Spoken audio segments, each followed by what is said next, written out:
First Japan, then UK, now Germany. Who is next to fall into recession? Hello everyone and welcome to the channel. In today's video, we are going to talk about the recession and most importantly, what it means for you and me, a common man. You may have heard the news already that the UK economy fell into the recession at the end of 2023 after 2 consecutive quarters of negative growth. This means that the values of all the goods and services produced in the country decreased for 6 months in a row. This is the second recession in 4 years, following the first one caused by the coronavirus pandemic in 2020. But what does a recession actually means for a common man like you and me? How does it affect our jobs, income, saving, pension and investment? And what can we do to protect ourselves from the economic downturn? First of all, let's look at the cause of the recession. I'll take the example of UK here just to make it simpler for the conversation. According to the Office of National Statistics, the main factor that contributed to the decline in the GDP were the high inflation rate, which reached 4% in January 2024, eroding the purchasing power of the consumer and the businesses. The rising interest rates, which increased the cost of borrowing and reduced the demands for loans and mortgages. The uncertainty over the future trade relations with EU, which discouraged investment and trade. The supply chain disruptions, which caused shortage of goods and materials, especially in the construction and manufacturing sector. These factors combined to create a vicious cycle of lower spending, lower production, lower income, and lower confidence, which dragged the economy into the recession.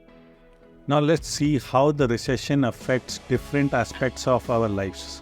First is jobs. A recession usually leads to the higher unemployment as businesses cut costs and lay off workers. This can make it harder to find a new job or to get a promotion or a pay rise.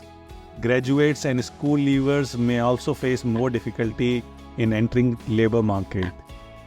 Second, incomes. A recession can also reduce our incomes as wages stagnates or fall and benefits and taxes credits are cut or frozen.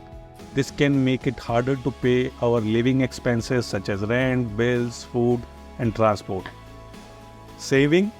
A recession can also affect our savings as interest rate falls or inflation rises. This means that our money loses the value over the time and we earn less interest on our deposit.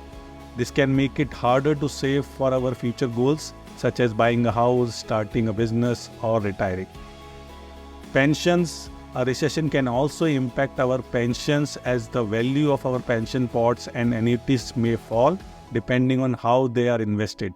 This means that we may have less income when we retire or we may have to work longer or save more to achieve the same level of income. Investments. The recession can also affect our investments as the stock market and other asset prices may fall depending on the severity and the duration of the downturn. This means that we may lose money on our shares, bond, funds or properties.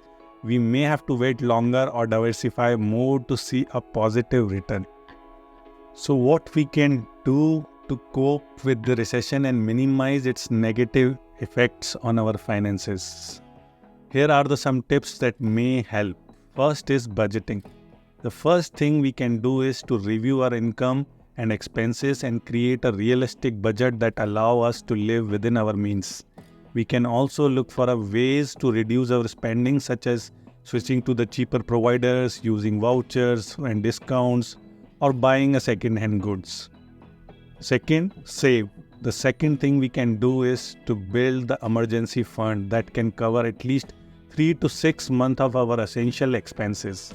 In case if we lose our job or face any unexpected bill, we can also look for the saving accounts that offer higher interest rates or better protection from the inflation. Third, pay off your debts. The third thing we can do is to pay off any high interest debt such as credit cards, overdrafts or payday loans as soon as possible. This can help us save money on the interest and fees and improve our credit score.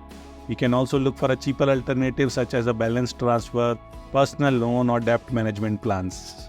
Fourth is invest. The fourth thing we can do is to review our investment portfolio and make sure it is well diversified and aligned to our risk appetite and time horizon. We can also take advantage of any opportunity that may arise in a recession, such as buying undervalued stocks, bonds, funds, and properties, or investing in the sector that are more resilient or benefits from the downturn. Fifth, seek advice. The fifth thing we can do is to seek professional advice from qualified financial planners, advisors, and counselors.